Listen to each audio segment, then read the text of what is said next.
எல்லாருக்கும் நமஸ்காரம். ஒரு பெரிய ஷெட்யூல், கடைசி தான மீனராசிக்கு வந்திருக்கோம். ஏன்னா சில காரணங்கள்னால ஒரு 2-3 நாள் ரெக்கார்டிங் போட முடியாதனால இன்றைக்கி ஒரே நாளில் 5 ரெக்கார்டிங் 5 இதுக்கு போட்டிருக்கு. ஏன்னா எதையும் பாதியில் விட்டு பழக்கம் இல்லை. அதனால் மீனராசியில் இருக்கிற நட்சத்திரம் பூரட்டாதி 4வது பாதம், உத்திரட்டாதி 4 பாதம், ரேவதி 4 பாதம். இந்த ராசியில் இப்போ என்ன பொசிஷன் அப்படின்னு பார்த்தோம்னா 12ல் சனி பகவான் 7.5 சனி நடந்துருக்கு. 7.5 சனி ஆரம்பிச்சிருச்சு. அதே நேரத்தில் குரு பகவான் 2வது வீட்டில் இருந்தவர் 3வது வீட்டுக்கு போகிறார். 3வது வீடு மறைவு ஸ்தானம் அப்படின்னு சொன்னாலும் உபஜயஸ்தானம் தான் நாங்கள் சொல்லுவோம். அதனால் பெருசாக பயப்படுறதுக்கு ஒன்றும் இல்லை. நல்ல தசாபுத்திகள் துணை இருக்கும்னா இந்த 3ஆம் இடத்துல மறைகிற குருவினால பெரிய ப்ராப்ளம் எதுவும் கிடையாது. அவருடைய பார்வை உங்களுடைய எந்த ராசிக்கு விழறது? உங்களுடைய 7வது வீட்டுக்கு விழறது. 9வது வீடு 7வது வீடான கன்னி ராசிக்கு, அதுக்கப்புறம் 9வது வீடான ரிஷிகத்துக்கு, 11வது வீடான மகரத்துக்கு. ஸோ அவர் பார்வையில் உங்களுக்கு பெரிய இஷ்யூஸ் எதுவும் கிடையாது. அதே சமயத்தில் 7.5 சனியினால் இந்த இடங்களில் இருக்கிற பிரச்சனைகள் கொஞ்சம் குறையும். என்ன காரணம் அப்படின்னு கேட்டால், இந்த 7ஆம் இடத்துல கன்னிராசியில் நான் முதல்லையே சொன்ன மாதிரி கோச்சாரத்தில் கேது பகவானும் இருக்காங்க. ஏன்னா நம்ம ஒரு பலன் இல்லை ஒரு இது பார்க்குறோம்னா யார் பார்க்குறா, யார் எங்கே இருக்கா அப்படிங்கிறது ரொம்ப ரொம்ப முக்கியம். என்ன தசா புத்தி நடக்கிறது, இது எல்லாம் சேர்ந்து தான். நான் சொல்கிற எல்லாமே பொது பலன்கள். ஆனால் நிறைய பேருக்கு இது ஒத்து வரும், என்ன தசா புத்தி நடந்திருந்தாலும். அதனால உங்களுக்கு ராசிநாதனே குரு பகவான் தான். ஸோ அவர் உபஜயஸ்தானத்தில் இருக்கார். வெற்றிகளுக்கு வந்து ஜெயஸ்தானம் சொல்கிற உபஜயம் அந்த மாதிரி இருக்கிற ஸ்தானத்தில் இருக்கார். அதனால் குடும்பத்தில் மகிழ்ச்சி உண்டு. ஆடை ஆபரணங்கள் வாங்குவேன். அப்புறம் வெளிநாடு செல்ல விசா அது கிடைக்கும். அதுக்கு ஒரு காரணம் 12 இருக்கிற சனி பகவானும் தான். அதுக்கப்புறம் புது வாகனம், இடம் மாறுவேன். உங்களுடைய இப்போ நிறைய பேர் ரைட்டிங்கில் இருக்கா அப்படின்னா அவளுடைய திறமைக்கு நல்ல ஒரு மதிப்பு வரும். 7ஆம் வீடு கடற்கரை ஸ்தானத்தை பார்க்கறதுனால மனைவி கூட நல்ல ஒரு ரிலேஷன்ஷிப் இருக்கும். திருமணம் தள்ளி போனவாளுக்கு கல்யாணம் நடக்கும். திறமைகள் மறைந்து அதான் உபஜயஸ்தானத்துக்கு போகிறதுனால மறைஞ்சு கிடக்கிற திறமைகள் எல்லாம் வெளியில் வரும். அதாவது மீன ராசி, மீன லக்னம். ஆனால் எதையுமே பிளான் பண்ணி பண்ணணும். அப்போ தான் உங்களுக்கு வந்து பிளான் பண்ணி பண்ணலைன்னா வெறுமன அலைச்சல். ஓகேவா? அதனால ஃபஸ்ட்டே எல்லாத்தையும் நல்லா பிளான் பண்ணிட்டு தான் ஒரு ஒர்க்கை ஆரம்பிக்கணும். 2-3 முறை போராடி தான் அது நடக்கும், பிளான் பண்ணலைன்னா. அதனால் கரெக்டாக பிளான் பண்ணி பண்ணுங்க. அவசர முடிவு எடுக்கவே வேண்டாம். உபஜயஸ்தானம் அப்படிங்கிறது வந்து இளைய சகோதரத்தோட இடமாவும் இருக்கிறதுனால சிலப்போ இளைய சகோதரத்தை கூட பகை வரும். அதுவும் ஒரு விஷயம் இருக்குது. அதுக்கப்புறம் மாமனார் மாமியார் இவாகூடையும் பிரச்சனைகள் வருவதற்கு சான்சஸ் இருக்குது. அதாவது ஹஸ்பண்ட் அண்ட் ஒய்ஃப்குள்ள பிரச்சனைகள் எதுவும் வராது, அது ரொம்ப முக்கியம். அந்த இது நடக்கும். அதுக்கப்புறம் அவர் வந்து 9வது வீட்டை பார்க்கறதுனால இவரோட பெரியவா யாராக இருந்தான்னா அவளால் இவருக்கு பிரயோஜனம் உண்டு. குழந்தை பாக்கியம் உண்டு. புது தொழில் முதலீடு பண்ணுவாள். இவ வந்து ஃபஸ்ட்டு குரு பகவான் சஞ்சாரத்தை பார்க்குறோம். குரு பகவான் வந்து சூரியனோட நட்சத்திரத்தில் பயணம் பண்ணும்போது செலவு பயணம் அதிகரிக்கும். வீண் விவாதங்கள் பண்ணாமல் இருங்கோ. ஆர்குமெண்ட்ஸ்க்கு நீங்கள் போக வேண்டாம். பூரட்டாதி உத்திரட்டாதி ரேவதி, பூரட்டாதி 4வது பாதம். அதுக்கப்புறம் கவர்மெண்ட் விஷயத்தில் எந்த விதமான அலட்சியமும் வேண்டாம். என்ன பேப்பர் எப்போ ஃபைல் பண்ணுமோ அப்போ ஃபைல் பண்ணுறது தான் நல்லது. அதுக்கப்புறம் வீடு ரிப்பேர் ஒர்க்ஸ் அது வந்து செலவை அதிகரிக்கும். அதனால் அதுக்கு தான் நம்ம ஃபஸ்ட்லேருந்தே சொல்கிறோம், பிளானிங் அதை வந்து நல்லா இது பண்ணணும். அதுக்கப்புறம் 13/6/2024 19/8/2024 வரைக்கும் சந்திரனோட ரோகிணி நட்சத்திரத்தில் குரு பகவான் சஞ்சரிக்கிறதுனால அம்மா வகையில் இல்லை பூர்வீகத்தில் வர வேண்டிய சொத்துக்கள் கிடைக்கும். குழந்தை பாக்கியம், ஏன்னா 7வது வீட்டை தன்னோட 5வது பார்வையினால் பார்க்கறதுனால புத்திரபாகியம் கிடைப்பதற்கு வாய்ப்புகள் அதிகம். சொந்த ஊரில் நல்ல பேரு புகழ் இருக்கும். பணப்புழக்கம் அதிகரிக்கும்.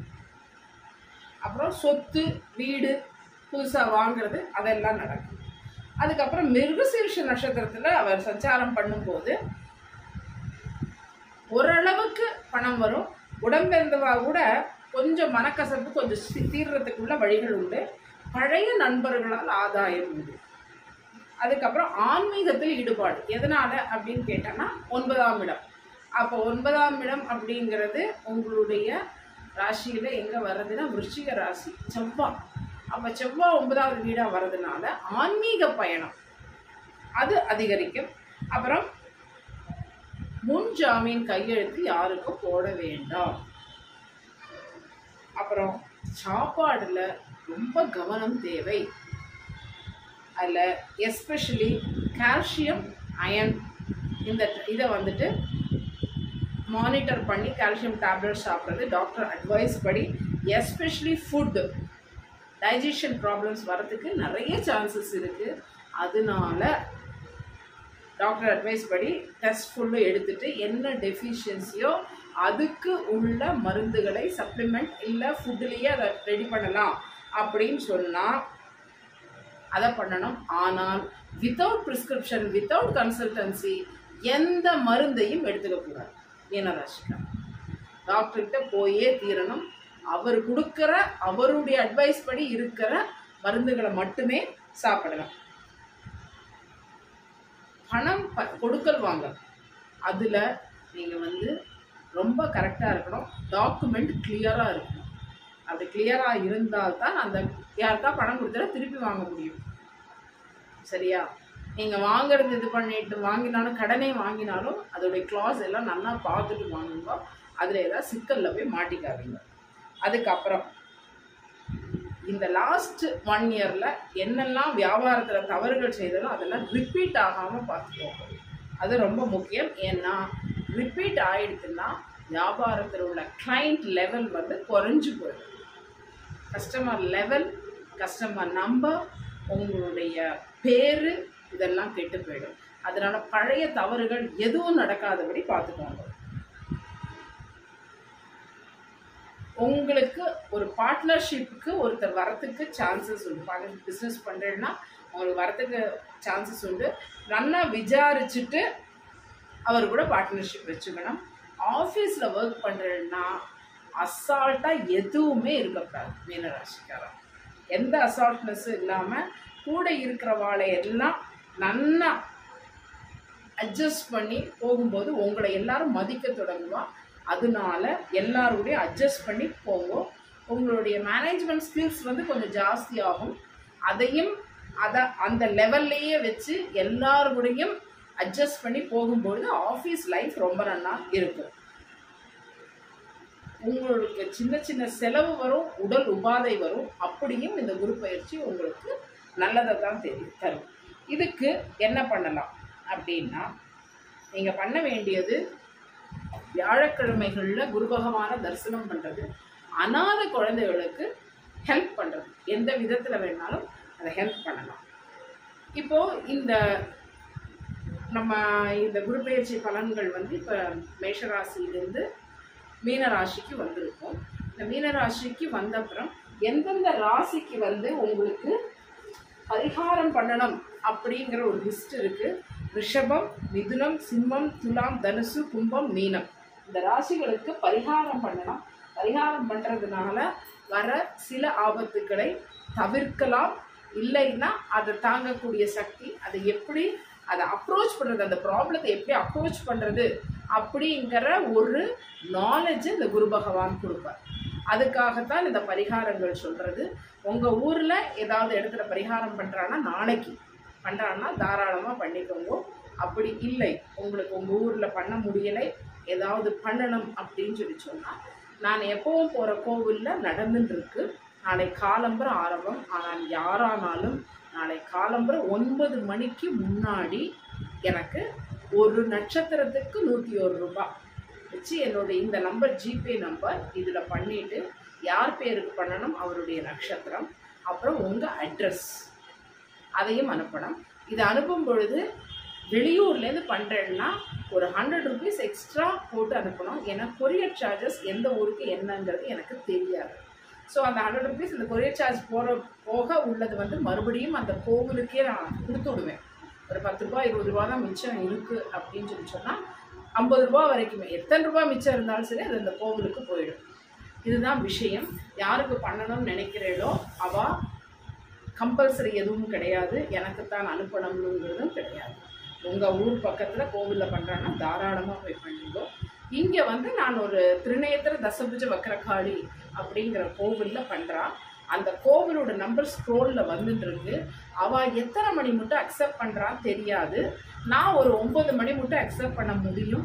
ஏன்னா பிகாஸ் நம்ம ஆல்ரெடி கொடுத்துட்டே இருக்கோம். அதனால அவளை சங்கல்பத்துக்கு முன்னாடி அவள் கடைசி லிஸ்ட்டில் நம்மளோட ஆட் பண்ணிப்பான். அவள் எவ்வளோ பண்ணுறா தெரியாது, எத்தனை மணி மட்டும் அவள் அக்செப்ட் பண்ணுறான்னு தெரியாது.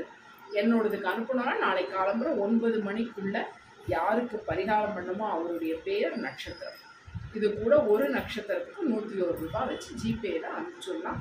கண்டிப்பாக இப்படி அனுப்புகிறவா அட்ரஸை மறக்காமல் அனுப்புங்க. ஒரு வாரத்துக்குள்ளே இது கொரியர்லேயோ போஸ்ட்லேயோ உங்களுக்கு சேரும். எல்லாருக்கும் குரு பகவான் நல்ல இதையே கொடுக்கட்டும். ஏன்னா அவர் முழு சுபர். அதனால எல்லாருக்கும் நல்லபடியாக ஒரு குரு பெயர்ச்சி வரட்டும். ஏன்னா இந்த 24, 25 வேறு எந்த கிரகங்களும் பெயர்ச்சி கிடையாது. இந்த ஒரே ஒரு பெயர்ச்சி தான். இவர் உங்களுடைய எந்த இடங்களை பார்க்குறாரோ அந்த இடங்கள் செழிப்பாக இருக்கும். நன்றி, வணக்கம்.